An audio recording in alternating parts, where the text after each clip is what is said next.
तेज प्रताप जी के साथ में नजर आते थे, चाहे उनके सेना के अध्यक्ष भी आप ही थे, सारा कुछ समय तो कभी उन्होंने बात किया नहीं कि हाँ कैसे हैं कैसे नहीं है?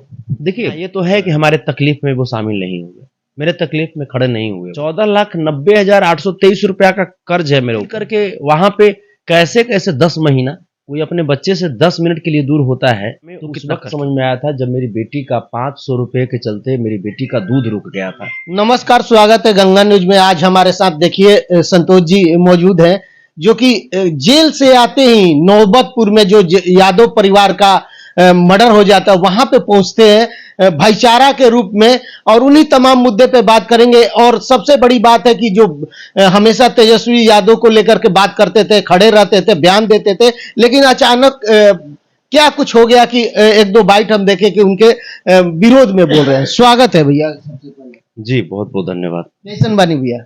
हम तो बहुत अच्छे हैं आपकी कृपा से। आप कैसे हैं? हम भी ठीक है भैया, आपकी आशीर्वाद है, ठीक है, सब माधव है कृपा है। भैया आते ही आप देखे कि यादव परिवार के लिए फिर खड़े नजर आए, नौबतपुर में जाके यादव परिवार की से मुलाकात की, क्या कुछ घटना हुआ था भैया?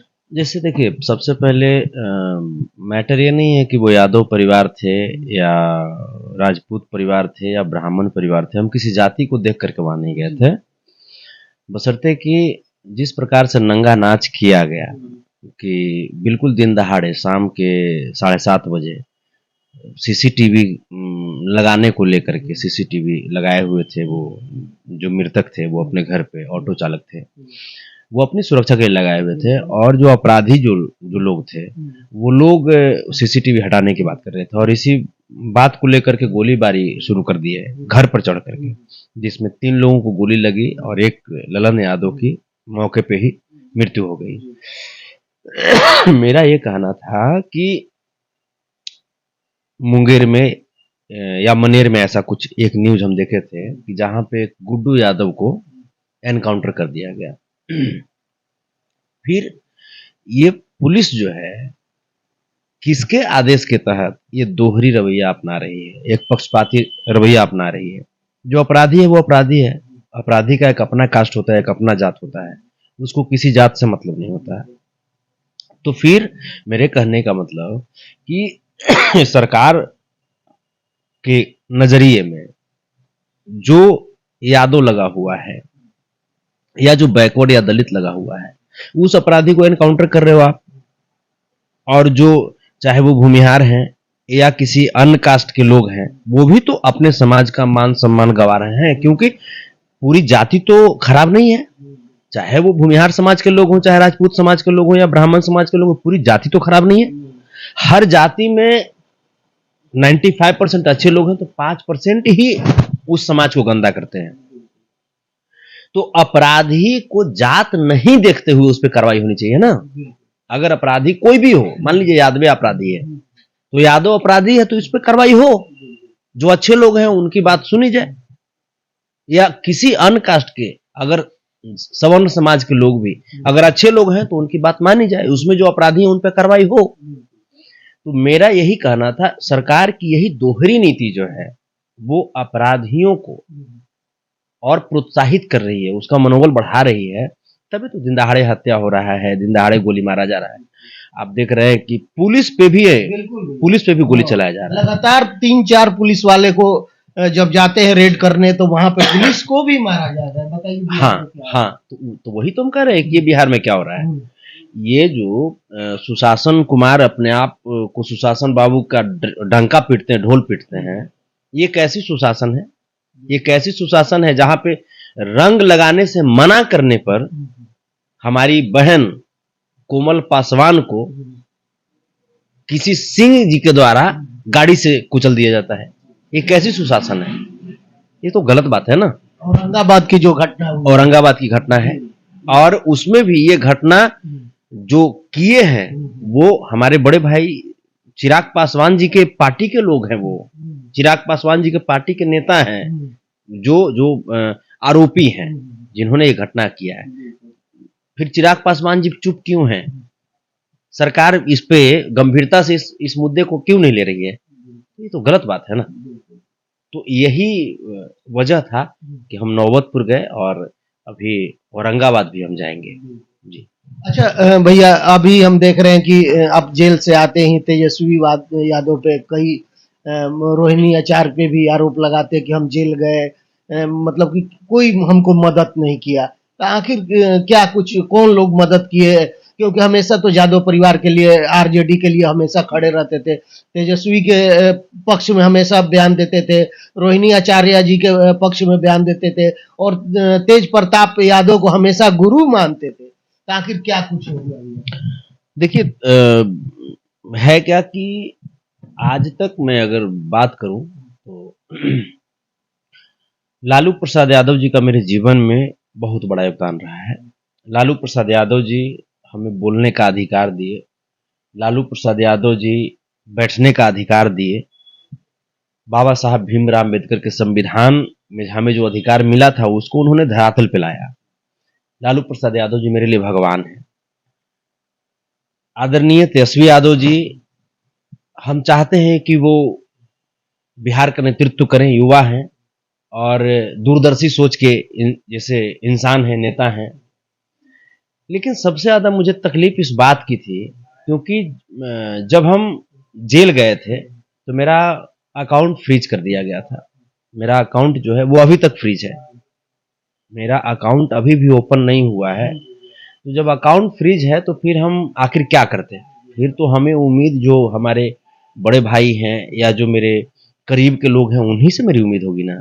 और वो लोग अगर मेरा साथ छोड़ देंगे तो फिर हमारा कोई दूसरा कोई सहोदर भाई भी तो नहीं है ना। माँ बाप के हम एक ही बेटा है, माँ बाप से बुजुर्ग हैं, मेरी बेटी, मेरा बेटा, वाइफ।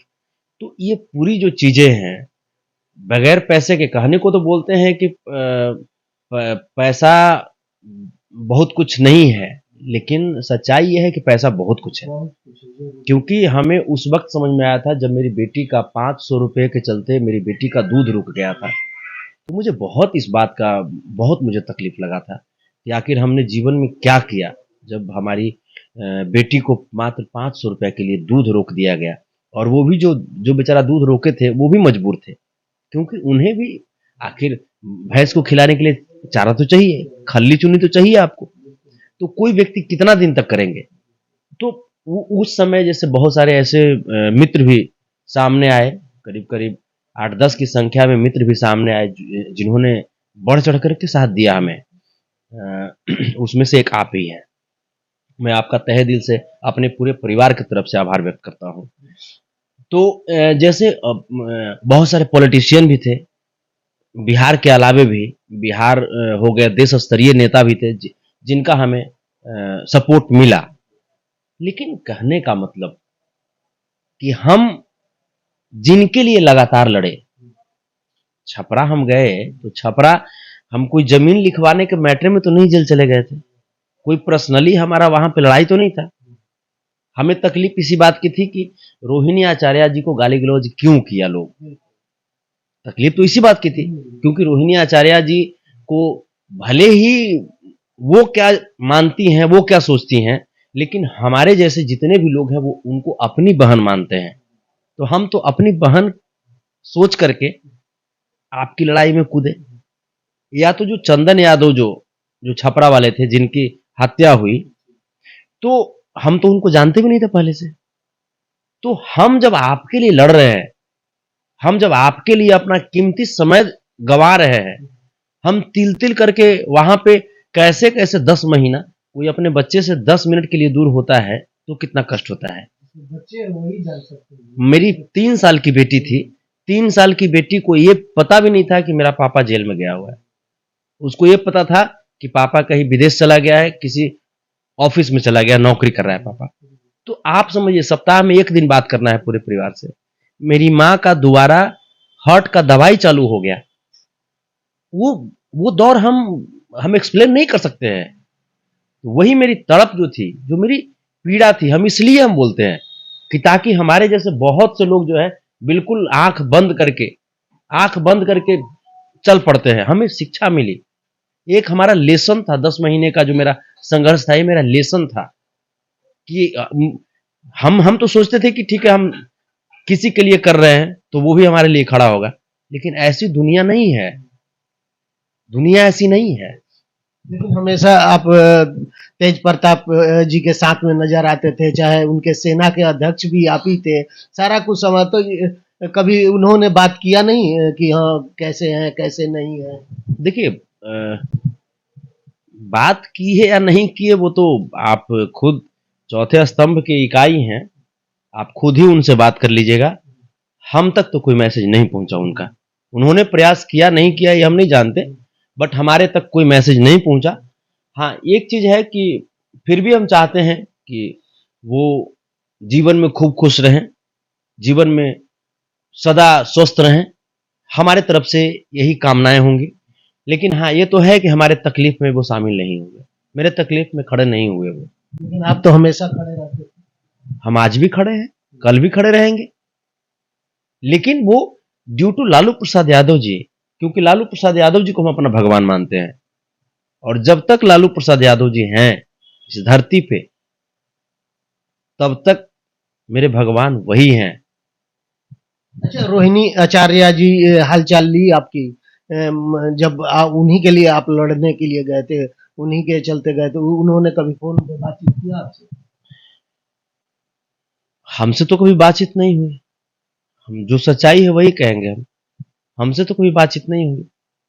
वहां पे वो मीडिया वाले पे भी वो बयान देती थी, पूछा था कि संतोष रेणु के बारे में, तो बोले कौन संतोष रेणु, ऐसा कुछ हुआ था आप जानते हैं? हो सकता है वो बहुत बहुत ऊपर की चीज है, हम मजदूर भी नहीं बोल सकते हैं, मजदूर के पास भी 2-4-500 रुपए की तो कमी नहीं होगी। लेकिन हम क्या कहें, हम जो मेरी स्थिति हो गई थी, क्योंकि अकाउंट फ्रीज था ना, हमको कभी सोचा ही नहीं था कि ऐसा एक ये नौबत आएगी। जब मेरा अकाउंट ही फ्रीज है, उसमें से 1 रुपया नहीं निकाल सकता, अभी भी अकाउंट फ्रीज है मेरा। मेरे ऊपर करीब करीब, मैं आपको बताऊं तो 10 महीने में कुछ नहीं तो 40-50 लाख रुपया का मैंने लॉस किया, मेरी क्षति हुई। बाकी अगर हम बचत अगर हटा दें ना, तो कम से कम 14,90,823 रुपया का कर्ज है मेरे ऊपर, जिसमें एक मित्र उत्तर प्रदेश के हैं, बलिया के हैं, वो 5 लाख रुपए का हमको ये किए थे, क्योंकि हम भी उनको, एक समय था कि वो भी क्रिटिकल दौर में थे, तो हमने भी उनको फाइनेंशियल सपोर्ट किया था, तो वो व्यक्ति किए थे। तो अभी उनका भी अगर 5 लाख हम हटा दें तो अभी करीब करीब 9 लाख के आसपास, 9.5 लाख के आसपास अभी वर्तमान में मेरे पे कर्ज है। अभी वर्तमान की मैं बात बता रहा हूं। तो ये चीजें, हालांकि वो भी जो 5 लाख रुपया दिए, तो उनको भी तो हमको करना ही है ना, देना ही है, वो तो कर्ज है ना। हाँ, जिससे वो भी कर्ज है। तो इस मिलास करके हम करीब करीब मेरे ऊपर 15 लाख रुपए के आसपास का कर्ज है। ये हम कहां से करेंगे, ये हम कहां से करेंगे?